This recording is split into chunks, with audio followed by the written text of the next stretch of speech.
Welcome to the Faces and Heels podcast. This is Dirty Lewis Perry, Inksling, and Jack Purcell. We're here with another episode full of blood, sweat, and tears. And tonight, we've got a special guest. Lewis is the disease, and he's the cure. We're going to talk about that shortly.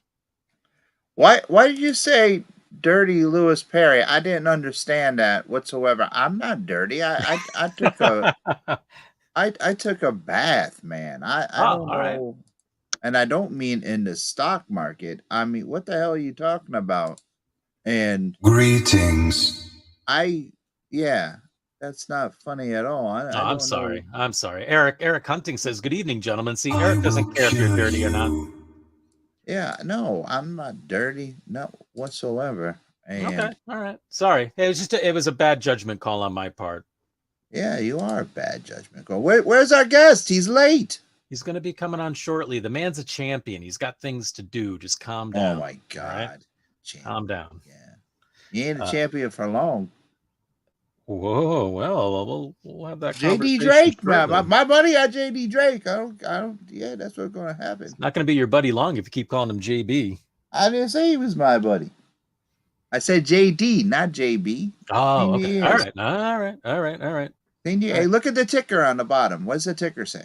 Hey, it says www.theangrygeekshow.com with one S at the end, people.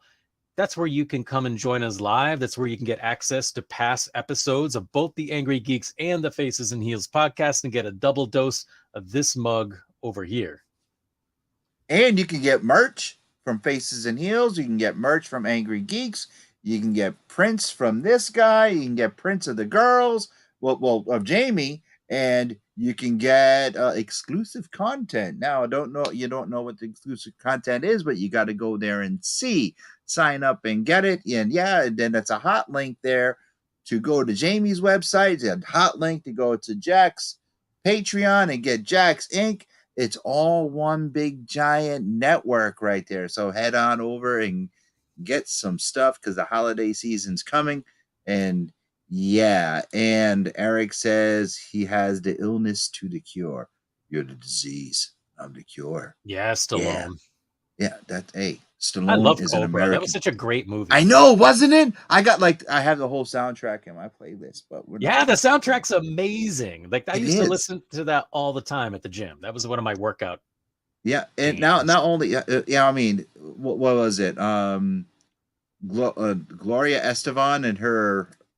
What was her group she used to be in? My God, man. What was it? Oh my God, I can't think of it off the top of my head, but there was an awesome Gloria Estefan song. Yeah, and that was when Stallone bumped the guy in his car. It was a 49 Mercury license plate that said awesome on it. Bumped the guy's car, and then he walked over to the guy and said, "Clean up your act," and ripped down the guy's shirt and everything. And then he ate a frozen pizza, by cutting it with a pair of scissors. Know the movie by heart. Feel the heat. The guy with the mohawk and the Voice Beaver of America's Brown Sons. Yeah. Yes, that's Beaver Brown Band right there. And that was just an awesome movie. I thought that was great. The director's cut is even better. I've never seen the director's cut. What makes it better? Oh my God, the director's cut is so much better. It's longer. Really? More action in it. Yes. Wow. Is Brigitte Nielsen in more of it? Yes, she is. They have a whole modeling part. Brigitte Nielsen in the director's cut. Yes. All right. For sure. Eric comes in and says, "Good flick." A lot of wrestling stuff.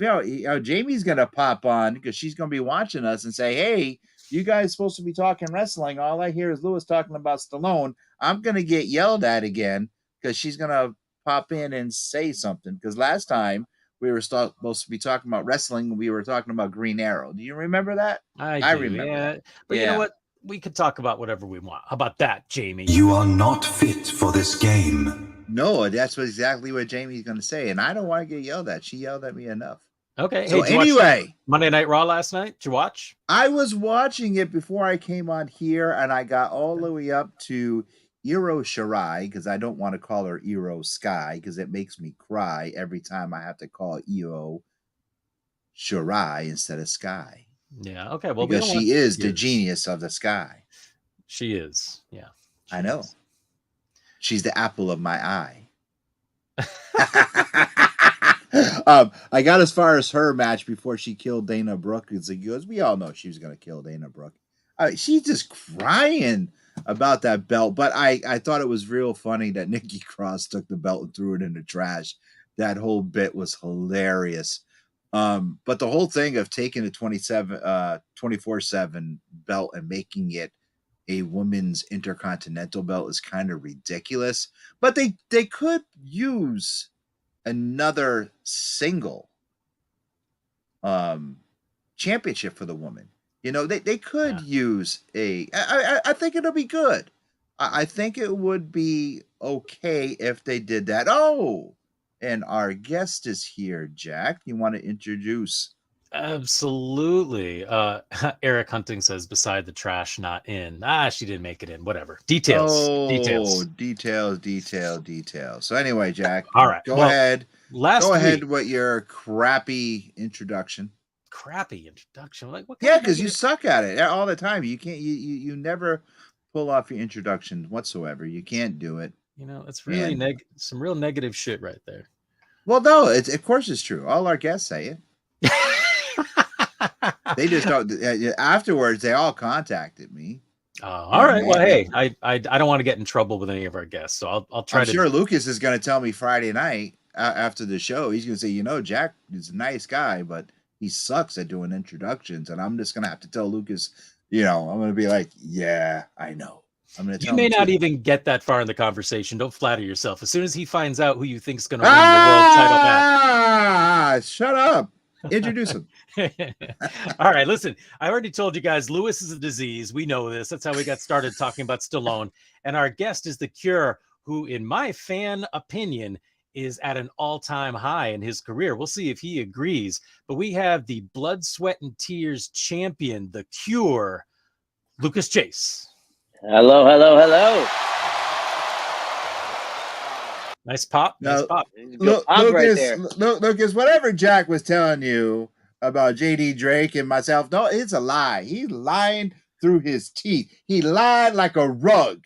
Why you got to say, my money on Lucas? I told Kevin that. I told Manny that. You lie like a rug. You should be wearing a blue shirt with a BH right here is what you should be wearing. You lie like a rug.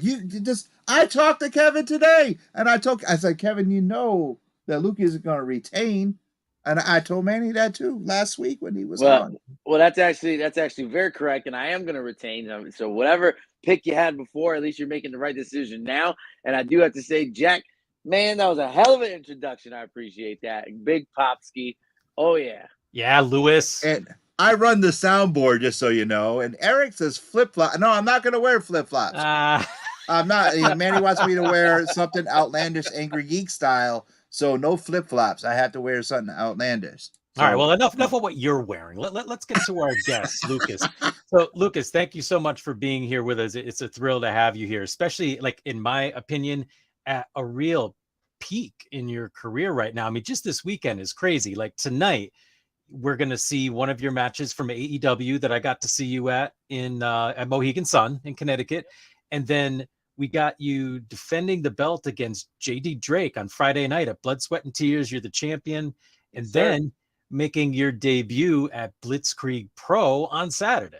That's right. And I will actually be in a match, a 6-man tag match against Eric Redbeard. So that's actually going to be it's a big week. As you said right now, airing, I mean, it was a blink and you miss it. So it's probably over by now, but myself and Brando Lee against the Iron Savages on Dark tonight, and just a couple days removed from facing Jay Lethal up in Bridgewater, Mass. Yes, and I definitely want to talk about that because I know, Lewis, as you can see, is a giant Macho Man fan, and both of us love Jay Lethal's work. So happy birthday. Jay Lethal is still alive, man. What are you talking about? No, not Jay Lethal. He's disrespectful. No, I'm just kidding. Today is Macho Man's birthday. That's right. Macho Man's birthday. That's right. It's Macho Man's birthday. It's a pretty nice belt. Yeah, this is the commemorative Macho Man belt right here. You know what the rule is? Once you start showing belts on cameras, you got to defend them. Yeah, nice. Bring that belt to Connecticut, Lewis. Okay.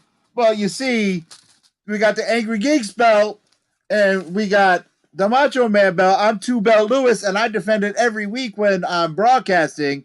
And Jack ain't beat me yet, and no other podcaster beat me yet. So Well, now I might not be a podcaster, but I am somewhat of a belt collector myself. I'm retired.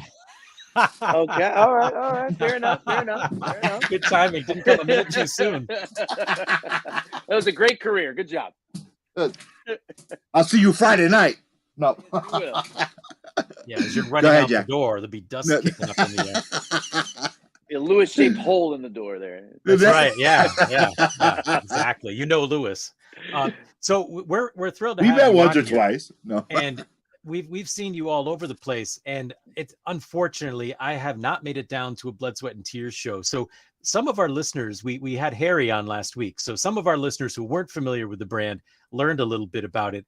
But you had an amazing ladder match to win the title. I don't know if you want to talk about that, because in my opinion, not that I know your entire catalog of work, but two of my favorite matches that come to my mind immediately were against both members of the Miracle Generation, and I loved the match that you had with Flash recently.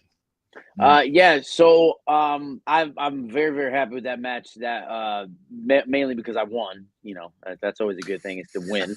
And Flash Waller has been a thorn in my side for the better part of a few years now. But in all seriousness, that match was everything that it was broadcast as advertised. You know, we went out there with the mentality that we were the main event. We gave them the main event, and it was just under 30 minutes of physicality and, you know, aggression, and, you know, better part of 3 years being pent up, coming to a head. And, you know, myself and the rest of the Armada were present in Chad Lennox and Slim Seven, who just recently won the Blood, Sweat, Tears Tag Team Championships from 2 other members of the Miracle Generation in the Haven. And you know, the entire Miracle Gen got involved. So it was 2 factions colliding, a Northeast faction and a South faction. And yeah, the crowd was great. The environment was great. I have 0 complaints about that match at all. I think if you have 30 minutes to spare, go to the Blood, Sweat, Tears Wrestling YouTube channel and watch that match. I think it's probably, I've seen a lot of them, but I think for my money's worth, it is probably top 5 independent wrestling ladder matches of all time. It's a killer match. I mean, talk about physicality. There were definitely some moments where like I was cringing. It was brutal, and it was an awesome match. I know Lewis is going to watch it, and I mean, you also had a pretty long match with Kylon King, right? Like, was it a time limit? Yeah, time limit draw with Kai. We have to have that return soon. I actually just posted on my Instagram a few weeks ago. One of those memories came up of me and him just beating the crap out of each other. We went to a 20-minute time limit draw, and that was last September 11th, 2021. That's what that was. That was Road to Success 2021, actually, for BST. And yeah, that match is one of my favorites as well. Great moment where he went to dive through the ropes, and I caught him on my shoulder for a Samoan drop on the apron. That was a hell of a moment. And yeah, I would love to run it back with Kylon. Those guys are some of the best in the area and in the country. So anytime I can step in the ring with them, it's great. Yeah, I mean, again, a lot of our fans just don't know about BST. Do you see that as your, like, I don't know if you feel like you have a single home company, but do you see BST as your home? I think I see the Northeast as a territory as my home. I think, you know, and I actually posted today about tonight's episode of Dark, because it wasn't just about myself and Brando Lee being in a match with the Iron Savages, but every single match on that card tonight on YouTube, go back and you watch it, or you're watching it live now.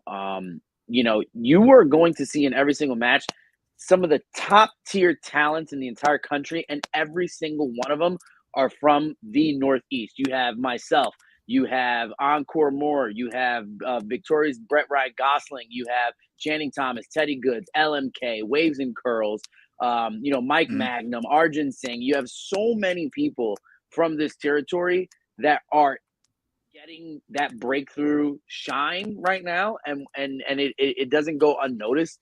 And just knowing that this is our home, and this is why we call it the North Beast, is why I say the Northeast is my home promotion. I don't say any in particular brand, I am very, very happy to be a part of the BST roster and to be such an integral part and to be the BST wrestling champion for a second time is, everything to me.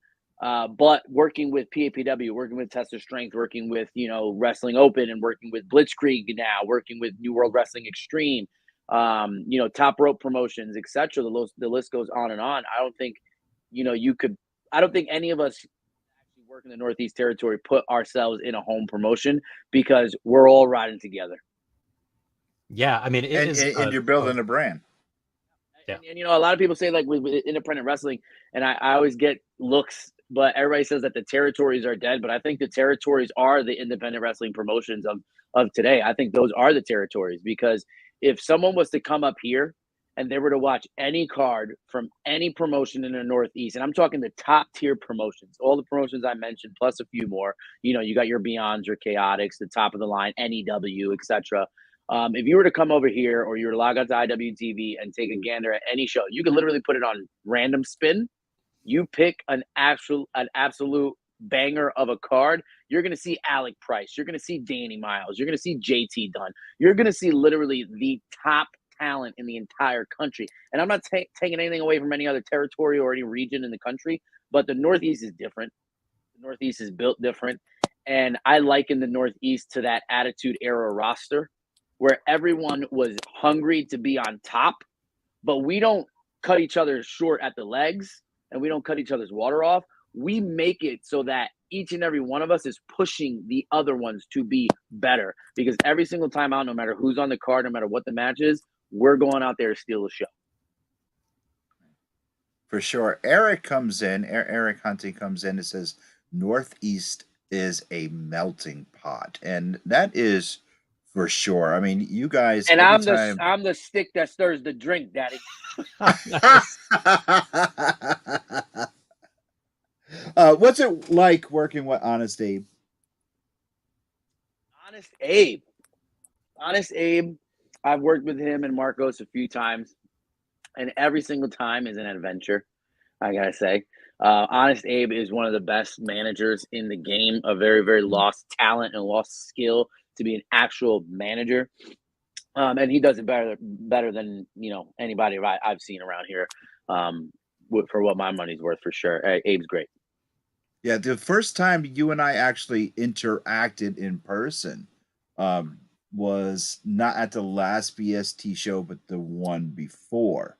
Because I was supposed to be at the last BST show, but Cataclysm. Due to a personal reason, I couldn't go. But Kevin was like sending me videos and sending me clips and stuff, and I really wanted to be there, but I couldn't. But I walked up and I knew Abe, and you were standing behind him. I'm like, dude, I know you collect comics, and I know you do this. I want to get you on this show with Jack, and I want to get you on my other show. And Abe was like, we'll get him on. But you were like kind of standoffish. You were like, so this guy's crazy. Get him the hell away from me. Now here you are. So I am in the environment, when I'm there, I don't care if I'm selling merch. I don't care if it's before the show, after the show. If I'm talking to anybody and it's in public, I am Lucas Chase. I am the Cure. I am kayfabe to me is still alive and well. And so a lot of people actually think that I'm very, very much my character. And then we chat and it's complete opposite. Because I still remember I was sitting there and I just walked down and you were like, who the hell is this crazy man and why is he talking to me? Yeah, nobody's ever had that reaction before. Oh, you shut up. You shut up. And you're like, what the, yeah, okay, yeah, whatever. Get away from me. I was like, yeah, man. You hit me up on the message board and we'll chat, and then the tables will turn and we'll be good. but right now, my adrenaline's going. I got to be a dick. I don't know if I can say that on here, but yeah.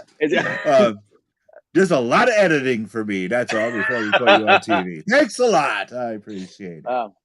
Should have heard me on Sunday against PJ Savage. It was a lot worse. I was able to see the match. Like I said, the guys the crew was sending me videos and stuff of setup and everything. So I was grateful for that, and I was able to see the match. It was an absolute banger. So, but I wanted to talk about Abe really quick. Another question I have for you: entrance song "Voodoo Child." Was it an influence, or why did you use it that particular night, or why do you use that? So actually, I believe that you're talking about Marco Santiago's entrance theme, and You not. didn't use Voodoo Child? No, that was Marcos who used Voodoo Child. Really? You Okay. see, you see. We're talking about messing up intros. You don't even know my entrance theme. Yeah, Lewis. Yeah, I thought you used. No, I could have sworn you used. Okay. That was All right. Marcos. That was Marcos. Yeah, All right. see, we gotta Well, watch you, Lewis. We gotta watch you. okay. And I could have sworn that you used Voodoo Child, but okay. And I know that I don't use Voodoo Child mainly because I don't walk out to Voodoo Child, but at the same time, I have a custom entrance theme from a very, very good band, great friends of mine from the Northeast, actually from Stratford, Connecticut, The Shape, who have over 10,000 plays on Spotify. They actually custom wrote my theme song, and it's actually Nice. on their new record, and everyone can download it everywhere. So, But see, I knew that, and I was just testing you to see if you knew that, because I wanted to give the band props, because I knew Jack. Jack fails at everything. So. Right. There's always a plan. It always comes together. Yes, absolutely, Jack. Your next question. Well, I think that speaks to a lot of your success too, because Well, thank you. I try all the time. You're not the guest, Mr. Narcissism. But I feel that's like Lex Luthor. Lex Luger. Excuse me, and it never worked. You're right. But I guess what I noticed, and I've said this to a few other people. Like we had Devante's on one time, and he's one of those guys, like much like yourself, who I feel like when you see you live, you feel bigger than you really are. And I think it's one of those things, like a lot of wrestlers don't have that. Like I don't know if it can be taught, and we should talk about your training later, but I feel like when I see you, I don't think you're about 225. You seem like 250. And Devante's is the same way. He was one of those guys. When he told me his weight, I was like, there's no way. Like, you're a big dude. Like, I consider you a hoss. And I think that's interesting that, you've invested in yourself. You've got your own entrance theme. Your gear is something I want to talk about too, because obviously I'm a nerd for art and I always notice how people present themselves. But I feel like you're very conscious of the way you're presenting yourself. And I feel like that can be lost on some wrestlers. Like, where does that come from for you? Do you have some other passion that we don't know about that fuels that sort of need to focus on presenting yourself in a certain light? So it was, even as a kid, like growing up and watching pro wrestling, it was never lost on me, the performance aspect to it. It was never lost on me as I got older, the personality behind who we were watching in the ring. And I always gravitated towards people that had the sick entrance themes and the larger than life presentation from the curtain to the ring. My favorite wrestler growing up was Triple H. I always loved the villains. I always loved the heels. I was you can call me the smart mark before smart marks were cool. You know what I mean? Like I always cheered the heels. I was always going to school on Tuesday and saying like, oh, did you see DX kick the Rock's ass? Like I was all about it. And things of that nature. And like, you speaking of Triple H, you see a guy like Triple H, you see a guy like, Hunter, and it doesn't matter if you liked him or you wanted to see him get his head bashed in. When that Motorhead theme started and he was walking through that dark, everyone wanted to be the dude spitting the water on ringside. Everyone wanted to have those lights. Everyone wanted to have Stephanie next to him or China and have that badass look and just be this jacked human. And I'm very conscious about that. I think Lucas Chase as a whole is I'm my own brand. I'm my own business. If I don't invest in me, no one else is going to invest in me. And that's how I go about getting my bookings. That's how I go about, presenting myself when I'm there. I'm very adamant about, my music cues, and anyone who knows me and has worked with me knows that like when I get to a building or a venue, I always count my paces from curtain to ringside. So I know how to time my entrance to my music, and everything is very consistent. And to answer your other question, is there any other hobbies or anything like that I'm into that kind of helps to that? I am a huge comic book nerd. I am a gigantic comic person, and I love the looks, the generations of comic books of the villains and heroes. For instance, 1980s X-Men as opposed to Jim Lee's era in the 90s. Where you got that I'm actually, this is probably breaking news here, but I'm actually working on a brand new singlet. And you talk about my gear, but I'm actually working on a brand new singlet right now. That is very Scott Summers, Jim Lee X-Men, royal blue with the yellow bandolier, the yellow Nice. belt, like that type of look is what we're going for. And anytime I could separate myself and I stand out from everyone else on the card just by walking through the curtain is a good day.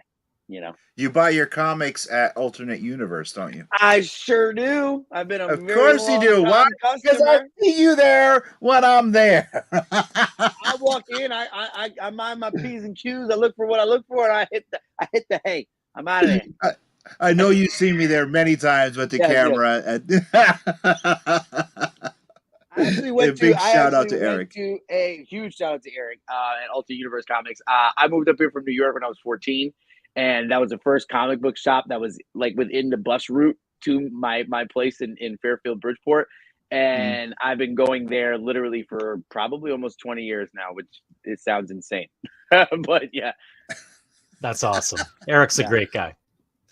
Another Eric who's a great guy. Eric says, hypodermic needles definitely make you stand out. That's very true. Everyone gets a kick out of the syringes on the gear. That does get one's attention these days. Yeah. So you mentioned like some. That was random. No, it was something I was going to play really quick, but You are not fit for this game. it's something I was going to. I will cure you. Cure you, yes. I would have to use that in a promo. That's good. That's what I was thinking, but I wanted to play it for you later on, but the soundboard kind of went off really quick by accident there. So I was going to ask, you mentioned some X-Men, you mentioned Jim Lee, different 80s and 90s eras. Do you have any current favorite comic? I thoroughly so when Kevin Eastman came back for the Turtles run, recent Turtles run, I started picking back up Turtles because I'm a huge Teenage Mutant Ninja Turtles fan. My OG gear with my trunks, actually, I have every single one of my trunks are Ninja Turtle theme, and no one noticed until I posted it. But I have a pair of blue trunks, purple trunks, red trunks, and OG arcade game yellow, Michelangelo yellow trunks. That were my inspiration. And like the whole Last Ronin event that because of COVID took 17 years to get completed. That was great. Right now, I am currently reading the new X-Men team series that debuted about a year and a half ago. Loving that. And my favorite character of all time is the Green Lantern. So anytime I get a new Green Lantern or GL Corpse, I'm all about it. All right, I'm gonna have to wear my jacket for you on Friday night. Yeah, there we go. I have a geez. I'll wear my leather Green Lantern jacket for you. Actually, if you notice, and I'll show you on Friday, but you usually can't notice actually because of my gear. But I have a Green Lantern symbol tattoo on my left calf. I got one on my arm. Yeah. See, I knew we looked alike. I knew we looked alike. Holy cow! There we go. There had to be a similarity somewhere. That's how you could tell me and Marco Santiago apart is by the Green Lantern tattoo. How is? Oh, come on now. That was just one. Come on now. Come on. I could have sworn that was. See, Eric was talking to me. That's what it was. I heard. That's what it was. Eric was talking to me, and I was like, I'm trying to do my job, and Eric was talking to me, and all I heard was Voodoo Child. And I was like, why is he coming out to Voodoo Child? Anyway, plus it was back in what? July? Yeah, that was like June. May? Yeah, June. So, come on. Everybody makes mistakes. Jack makes mistakes all night long. No one says anything to him. I went through a lot since then. Well, I wouldn't be a heel on the Faces and Heels podcast if I didn't, bust your chops about it. That's true. That's true. But I've been through a lot since July. Well, Yeah. I'm very happy to know that you're doing much better. By the way, I Thank you. will preface by saying that it's really good to have a conversation with you, and we missed you at the last show. I did ask Kevin about you, during that time and whatnot. So I'm happy to know that you're going to be there on Friday.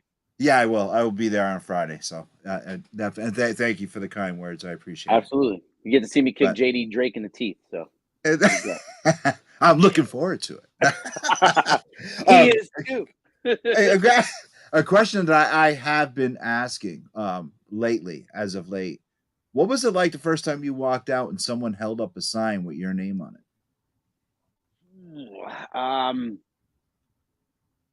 Surreal, very surreal. Because I still to this day, like we get to interact with people on Twitter and on Instagram and things of that nature, and it's cool. But seeing like the live crowd reactions and actually like walking through the curtain and seeing someone having a sign with your name on it, whether it be insulting or supportive, excuse me, is always a great experience. But that first time was insane to me. It was crazy, and I mean, I compare that to the first time I actually heard a crowd chant my name, which ironically was the last time AEW was in Bridgeport at the Total Mortgage Arena. I was security for the Jericho Eddie Kingston segment, and they preloaded us into the ring prior, to them coming out. It was during was a commercial there. break, and people were chanting Lucas Chase in the Total Mortgage Arena, and it wasn't like blistering, like roof coming off, but it was loud enough that it got certain people's attention. I heard it in the ring, and it was pretty cool. I've been chasing that dragon ever since. Another question before I give it to Jack. Rocky Balboa once said, "A good insult goes a long way." You had just said that this a sign, no matter what it says, insult or cheer, always stands out. What was the best insult an audience member had said to you? Never before asked question here. What was the best insult, if you can remember? Actually, there's one from my Jay Lethal match on this past Saturday, which was great. And I didn't hear it until I watched the match back this morning. And someone said that I was the cure for diarrhea. Okay. I was like, I'll take it. I will take it to the bank. That's a good one. That is a good one. All right, Jack, back to you. So Lewis, don't use that. Somebody else already used that up. Somebody already used it. Yeah, so don't be recycling, all right? All right, I won't. So here's a question I had too. And again, I always notice gear, and I really one thing that caught my eye about you when I had first seen one of your matches was your gear was pink. And then I got to know your work and some of your moveset. So how big an influence on you is Bret the Hitman Hart? Ooh. Huge. Not just Bret, but Owen.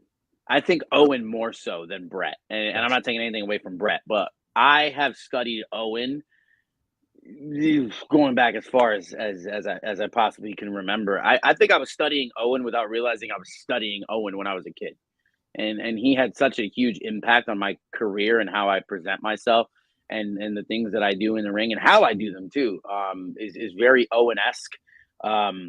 And Bret as well. I think from a storytelling perspective and from a realistic perspective, they're two of the very best of all time at what we do in the ring, hands down, for making it look as physically real as humanly possible.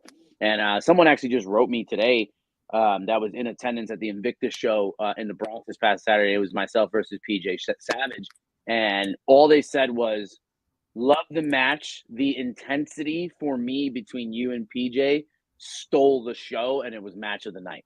And the fact that they mentioned the intensity means that I went out there and I did what I needed to do to make it as believable as possible, and they bought into what I was doing in there. Because that's all we ever strive to do, is to make sure that you could suspend your disbelief for a few moments of time or a couple hours and invest in us. And that intensity, that realism comes from Bret, comes from Owen, comes from Kurt Angle. and a slew of others, and it does show in my work. And that pink gear is exactly why I got it, was to pay homage to two of my biggest influences. And I actually got the idea after watching Survivor Series 93, 94, when it was the Whole Heart Foundation versus like Shawn Michaels Oh yeah. and the crew, the court or whatever. That was awesome. They had like Bruce Hart and Owen and Right. Brett and all of them, and the entire family was great. Yeah, it was supposed to be Jerry Lawler in the King's Court, and Sean took over. Sean took over, yep.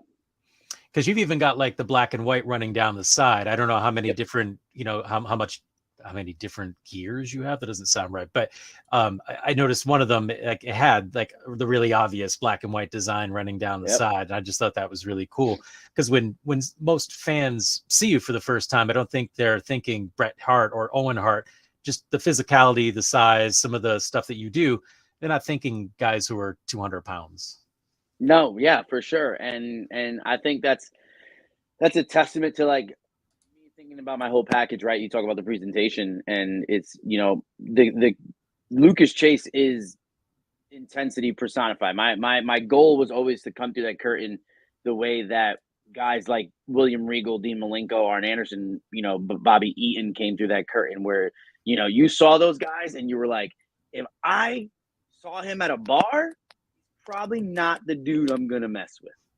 Right. And if I can have that reaction and people would think that about me just walking through the curtain, then it's exactly what I am. Is a badass mofo that's gonna punch you in the mouth and then talk to you while he does it. And then the surprise factor comes through with the whole Bret Hart influence and the Owen influence and the technicality side of things, because I'm not just a brawler, I can technically wrestle too. My technical prowess is something that I hold in very high esteem, and I'm always thinking about ways to do different things and get into certain things. And watching guys now like Bryan Danielson or Wheeler Yuta or Daniel Garcia, or even a guy like Seth Rollins and Austin Theory, and the guys that are on top now. So much technical influence in the rosters today. It's amazing.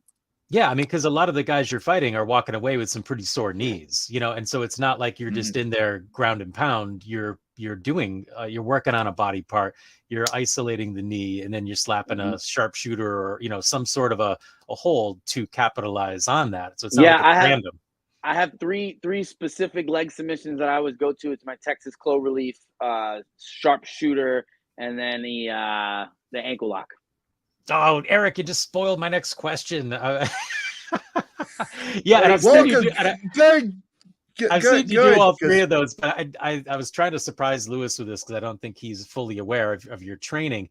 But Eric Hunting says, how cool was it training at Dustin's school? And maybe for some of our listeners, we need to be clear about which Dustin we're talking about. Yes, we are talking about the natural himself, Dustin Rhodes. It was amazing. And just knowing that, like, I could pick this little bad boy up and, bust his chops whenever I want to nowadays too, via text. I actually just talked to him yesterday. So it was actually pretty neat. But the experience training was great because it was a different style of training. I was one of the more experienced people in my camp. We was 3 straight months, 5 days a week in the ring, just grinding and working and bettering myself as a performer, as a worker, as an athlete, and just like sitting under that learning tree, because you're not just sitting on the learning tree of Dustin Rhodes, you're sitting on the learning tree of Dusty, of Barry Windham, of Bobby Eaton, of Arn Anderson, of William Regal, all these guys, exactly who I named before, is very similar. Ric Flair, all Sting, all these guys that bestowed their knowledge to Dustin, he's now bestowing upon the new generation. And to have the opportunity to sit under that learning tree was phenomenal. And it's something that I will never, ever, I didn't take for granted then. I will never take for granted ever in my life. And I'm so grateful, because that was actually a really big turning point in my career. And I would not have the opportunities that I currently have if it wasn't for going down and living in Austin. I slept on an air mattress in my buddy's living room for 3 months. Sore, beat up. I got married the month before, driving down to Texas for 3 months. Wow. and God bless my wife. She had all the patience in the world, but it was an experience, and it's something that I would never change. And learning and continuously learning from him too, just getting the advice and knowing that he pays attention to my stuff. Even he'll see something on Instagram and he'll message me and he'll be like, "Hey, like this was great. You could have did this better," or something like that. Just words of encouragement. And always, he's a very big proponent on earning your worth and showing what you can do, and that's how you get your opportunities, is by hard work, and nose to the grindstone. So it was an amazing experience, and I recommend anyone who has the opportunity to train with Dustin or Cody or QT or any of those guys down there with that knowledge and pedigree, man, soak it in.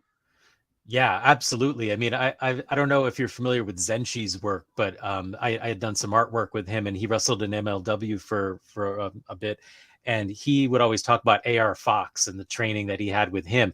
And I'm sure you're very familiar with his work, but my son just got familiar with AR Fox, and at the same show that I saw you at, AR fought Ray Fenix, and Yep, it yep. was mind blowing. And I love now seeing AR Fox get this spotlight in AEW. It's been phenomenal because he got Yeah. my son's attention. Like, holy shit, who's this guy? And Yeah, that's seated Spanish fly off the top rope. And it's, oh my God, forget about it. I see that Mohegan show. I stopped AR backstage and I said, "Man, that Spanish fly is fucking ridiculous." I'm not that kind of an athlete, but like if I was, I wish I could do that. Like it's so good. But you against him would be a match that I'd like to be front row to see. Well, if anybody's watching or listening that wants to book me versus AR Fox, I mean, I'm all about it. Nice. And Get it done.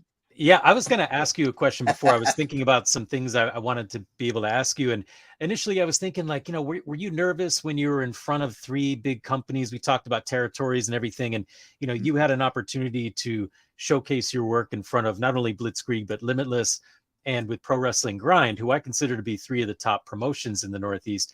But then I was thinking, I started thinking about how many times that I've actually seen you on AEW. And I wondered like what it must be like to go backstage and like all the people you must have a chance to interact with and get feedback from. Like, would something like that make you nervous? Like when you've got guys like, I don't know, Jerry Lynn, I don't know if you got to talk to Cody backstage and, you mentioned Dustin, but I mean, holy crap, the amount of guys they have backstage there. Did you have an opportunity to get some feedback from them? Yeah, I've gotten feedback from multiple people. I think so. The three stick out to me immediately. You mentioned Jerry Lynn. Jerry Lynn was actually my first ever agent on my first ever match with AEW. Nice. So getting to actually interact with Jerry and like talk to him and plan out like and know what we were doing through him as a conduit to the company. And like, we had a goal. It was me versus Powerhouse Hobbs. This is what we had to do. Boom. And having Jerry there, Jerry was the type of guy that like you could just meet him, but you seem like you know him forever because he's so personable, And Jerry told me the best piece of advice. He goes, he worked for a temp company for the majority of his adult life because he needed a real job to service his wrestling habit. And that's how I look at things is because, but not to digress, but like, learning from Jerry Lynn and then, I got a huge shout out to Malachi Black. Wow. Nice. Malachi. So Malachi, actually that same night in Austin, we're at the HEB Center. This is last July, my first ever Dynamite taping or, being an extra on Dark or anything like that. And it was me versus Hobbs on Elevation. And back then we didn't have Rampage. So they would film Dark before Dynamite. You had Dynamite live for 2 hours, and then you had an extra hour of taping of Elevation after that. So we weren't leaving until like midnight, almost 1 a.m. So I had to carry the casket during the Ethan Page, Darby Allin casket match. And I was doing that. And immediately after that, I had to run to the back and change into my gear to be ready because me and Hobbs opened that Elevation taping right after Dynamite finished. So it was very, very boom, boom, boom, boom, boom. And so as I'm changing, Malachi Black's in the locker room and he starts to talk to me. And I start to, tell him, what we're doing. And Jerry's my agent and et cetera. And it's me and Hobbs and et cetera. And he was like, okay, well, good luck, you know, boom, boom, boom, boom. I'm standing in the gorilla position getting ready. And Malachi comes up to me and just starts giving me all these types of advice and just starts giving me like these cues and these pointers on how to not just be another guy out there being fed to Powerhouse or to any other contracted talent, but to stand out. And I did what I needed to do. It was, you know, blink and you miss it type of deal. But I made an impression with Hobbs. And then when I came back, I made an impression with Jerry Lynn. And, you know, Dustin standing next to Jerry Lynn as I come through the curtain. So you got two of the greatest performers ever in any generation standing there waiting for you to give you critiques. And all they said was that I had a little bit of a timing issue on one thing, but everything else was great. Boom, boom, boom. And then I go back to the locker room and Malachi is waiting for me. And he was like, you did good. You did X correctly. I noticed your facial expression. Boom, boom, boom. And the one thing that stuck out to me above all, and Jack, you mentioned about like how I present myself coming out, but and how I look bigger and how I look, you know, larger than life. Malachi told me that I didn't look like another person. I looked like I belonged there. I wasn't just copy paste person in there with Hobbs. It looked like I was somebody who belonged in an AEW TV ring. And that stuck with me. And that's how I always try to present myself. And when I always go to like a tryout or something like that, you know, I'm not above a tryout. I'm not above putting that ring up. I'm not above traveling for a shot or anything like that. I earn my keep, you know, and it shows because now I'm working Blitzkrieg on Saturday.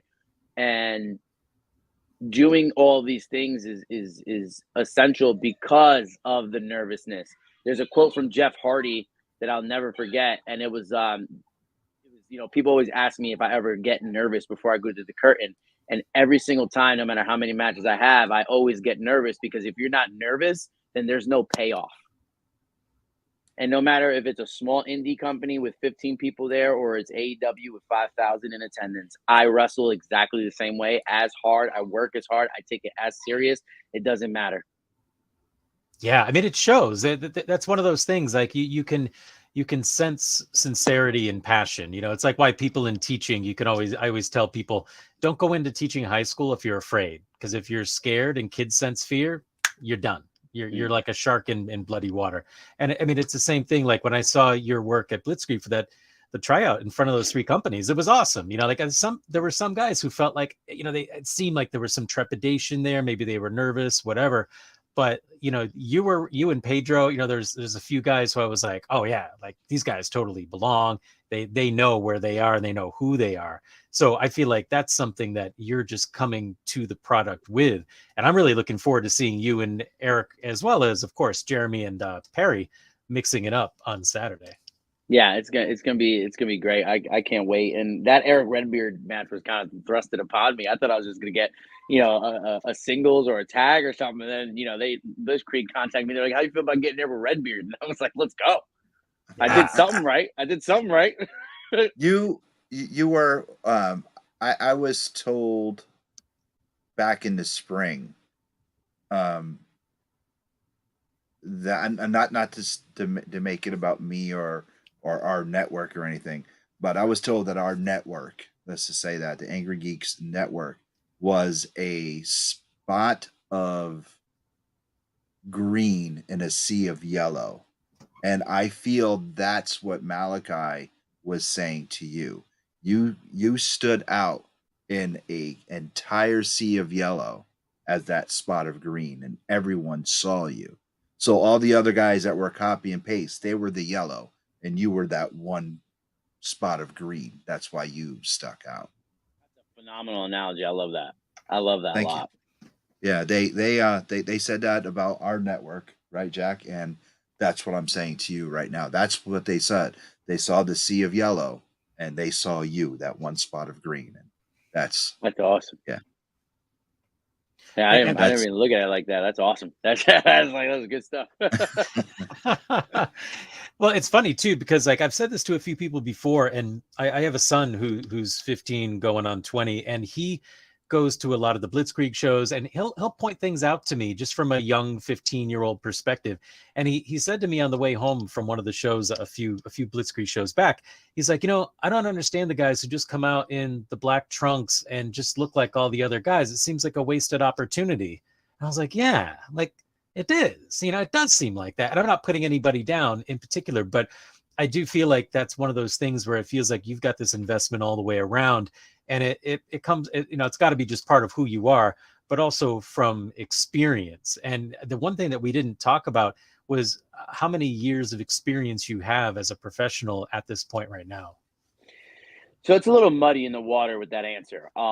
So I originally trained back in 2008. I'm 32 now. So I originally trained back in 2008, had my first pro match in 2009 when I was 19. So I was pretty much like my gen Flash Waller. You know what I mean? Like I was like the young kid on the block and wet behind the ears. And then my 20s happened and I went down a specific path. And as of right now, I'm coming up on 4 consecutive straight years of sobriety, which is huge. And that actually is what helped get me. Thank you. That's actually what helped me get back on track with professional wrestling. Was that passion never wavered throughout all the stuff I was going through personally and all that stuff. And so when I got myself into shape, I'm 5'11" on a good day. You know what I mean? I used to weigh 350 pounds. I was a big boy. And when I got into shape and I lost a lot of the weight and I changed my life around and I got sober, with my, community and everything. That's when I said I was going to give this a go. So I had about 3 years in before I actually like kind of faded away for, a while. And then I got back into it when I turned 27 going on 28. So, and now through 32. So combined full, I got about 7-8 years in active in the professional wrestling business. So, you got to feel pretty amazing about where you're at. And again, I was saying before, like, I think about just this one weekend, like to me, like from a fan perspective, I'm like, oh my God, like you're the champion of BST, you're at Blitzkrieg and you're in there with Eric Redbeard. I've seen you on AEW a bunch of times.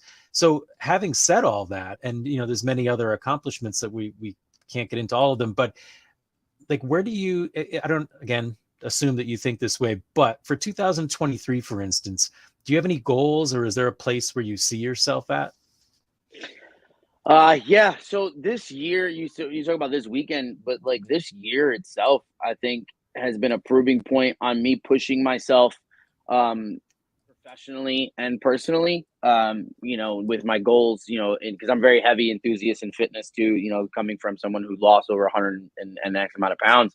I'm very, very conscious about my physical presentation. I'm very conscious about my health and my wellness and my physical well-being, to do what we do and just to live. But this year was a real big testing point. I did my first WrestleMania weekend this year, where I actually traveled and I worked some shows and down in Dallas and, stood in a hotel and Ubered everywhere and, did the whole thing with my gear bag literally everywhere.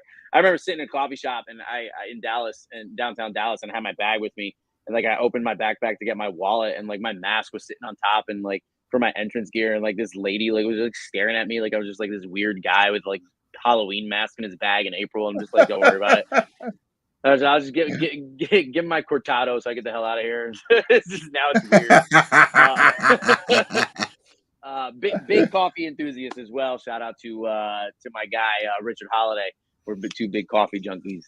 So that's where I know cortado's from. But regardless, going into 2023, I have a very big goal. Travel more for my bookings, become international. I really want to go across the pond and maybe even if it's for a short stay or just a weekend and hit up, WXW or any of the England promotions and things of that nature. Getting more into New York City and New Jersey is something huge. I am, focused on getting down to the Monster Factory and mixing it up with those guys and kind of learning from Danny Gage a little bit. And going down to Create a Pro and things of that nature. But I mean, the end all be all for me, I'm going to be honest with you, is either a WWE tryout for 2023 or for someone to actually give me a shot, and see that graphic up that Lucas Chase is all elite. That's a huge goal for me. Awesome. Yeah. I like, do you see yourself fitting into NXT, for instance? Like, do you see that being a promotion that you could see yourself thriving in? Absolutely. I think NXT as a Ooh. system is something that we as fans take for granted because we don't actually see what goes on there. And I have a new appreciation for the NXT system after going to Dustin's school because I was living 24/7 in that environment for 3 months.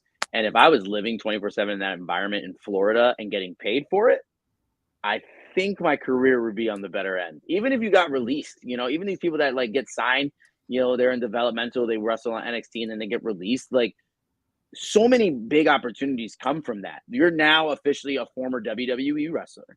You're the biggest company in the entire world, no matter what anybody thinks or whatever. They still are the measuring stick for professional wrestling on a global scale, and that changes careers. You go back to the Indies as a former WWE superstar. You're rocking and rolling. Look at Notorious Mimi coming back to the Northeast. She just got released. Sloane Jacobs. She's gonna come back hotter than ever. She's going to be all over the place in 2023. You look at Anthony Green, who is Austin Gray on NXT or 205 Live. Phenomenal talent before he got signed, goes to NXT, gets released. It may be, a blemish on a career to, mentally, and, no one wants to lose their job and no one wants anybody to lose their job. But he comes out and he goes to Pro Wrestling Noah. He does a Japan tour immediately, that these are things and opportunities that you can get from having a cup of coffee in the big time, as they used to say. And I'm gonna be honest with you, if I got signed to NXT tomorrow, I would look whoever the talent relations person is, whoever's helped me sign my contract, I would look them in the face and I would tell them, I would say, you guys throw in a couple extra dollars, I will sell you my intellectual property as Lucas Chase, as the Cure, to make it a WWE entity. Because I can guarantee you that if you give me an opportunity and you sign me for the next 15 years, I'm a WWE guy. Because there ain't going to be no getting rid of me. I put my name on it. I will be. That happen. Then you close it out by saying, I will be a spot of green and a sea of yellow. A sea of yellow. There it is. I can guarantee you, Lewis, that that's going to be in some sort of promo for me within the next couple weeks. So just nice. I want my 1%. I want my 1%.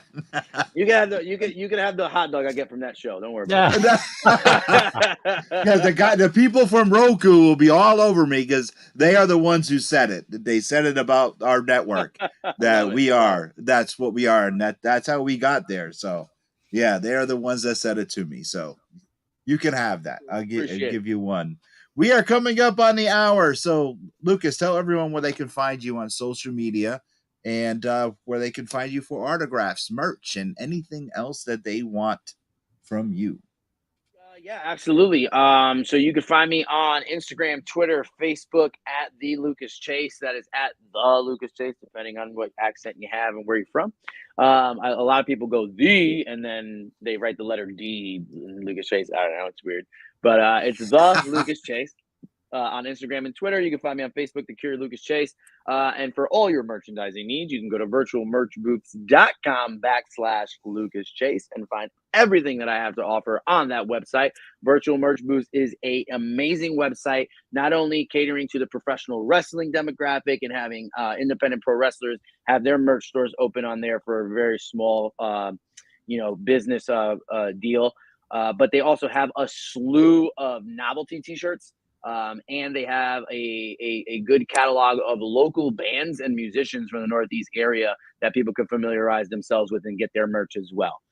Virtual Merch Booth has been phenomenal for me in my career. And yeah, you can get all the Lucas Chase merch there, or you can come see me at a show and I have merch on hand. You can't get my 8x10s at virtualmerchbooth.com, and you get them when you come see Lucas Chase. There you go. Jack, tell everyone where they can find your Patreon and get some artwork, because the holiday season is coming and nothing says I love you or Merry Christmas or Happy Hanukkah or whatever religion that you celebrate where you can get a free gift like original artwork. Jack, please tell everyone where they can get some of your original comic book art. I'm going to do that. And Lucas, if you have a moment before we will go off the air, if you have a moment before you go, I just wanted to say a quick goodbye. But yes, you could find me on patreon.com. You can get commissions there. I have a limited amount of spots that I can get stuff done before the holidays. So I'm actually working on a Stone Cold Steve Austin piece right now. That's really fun. Patreon.com, just look for Jack Purcell. You can find me at Jack Purcell Inc. INK on Instagram and Facebook. Again, you can message me there if you're looking for something, and I'll do my best to make that happen ASAP. You can find us at the Faces and Heels podcast on Facebook, Faces and Heels on Instagram, and of course at the Angry Geek Show with 1s.com. You can find a whole catalog of our conversations with big talents like The Cure, Lucas Chase. And you can find me every Monday night with that Wonder Woman, Jamie Dolan, and our sidekick, Quinderella. And once again, like Jack said, if you go to the angrygeekshow.com, that is where our network is. You can get a whole bunch of merch. You can get I'm a Jamie Dolan fan t-shirt. You can get a Quinderella fan t-shirt. You can get an Angry Geek Show t-shirt, and a hot link will be up there soon to bring you to Jack Purcell's artwork. You can go there and get some artwork as well, and a link to all our podcast versions, not just the video versions, if you want to listen instead of watch. I'm Lewis. That's Lucas. That's Jack. We'll see you guys right here next week for another episode of Faces and Heels, and every Monday night for the Angry Geek Show. Lucas, don't go next week. Be safe, everybody. Thank you for watching. You have been watching The Angry Geek Show on Pod TV. Visit our website today. And for guest bookings, email us at theangrygeekshow@gmail.com today.